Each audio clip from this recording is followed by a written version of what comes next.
Genèse, chapitre 16. Saraï, femme d'Abram, ne lui avait point donné d'enfant. Elle avait une servante égyptienne nommée Agar. Et Saraï dit à Abram, « Voici, l'Éternel m'a rendu stérile, viens, je te prie, vers ma servante, peut-être aurai-je par elle des enfants. » Abram écouta la voix de Saraï. Alors Saraï, femme d'Abram, prit Agar, l'Égyptienne, sa servante, et la donna pour femme à Abram, son mari, après qu'Abram eut habité 10 années dans le pays de Canaan. Il alla vers Agar, et elle devint enceinte.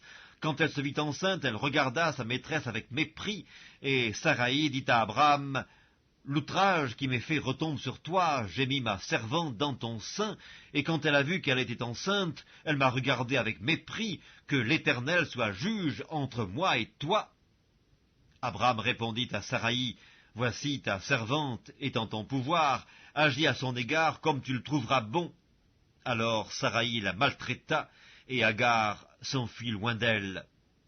L'ange de l'Éternel la trouva près d'une source d'eau dans le désert, près de la source qui est sur le chemin de Chour.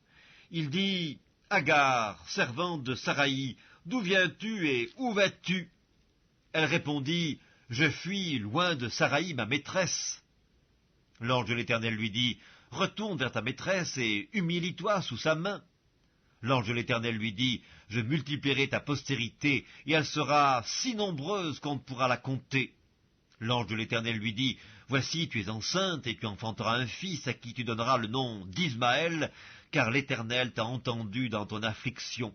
Il sera comme un âne sauvage, sa main sera contre tous, et la main de tous sera contre lui, et il habitera en face de tous ses frères. » Elle appela Ata El-Roi, le nom de l'Éternel qui lui avait parlé, car elle dit, « Ai-je rien vu ici après qu'il m'a vu ?»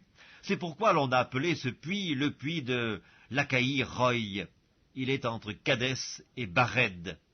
Agar enfanta un fils à Abram, et Abram donna le nom d'Ismaël au fils qu'Agar lui enfanta. Abram était âgé de 86 ans lorsque Agar enfanta Ismaël à Abram.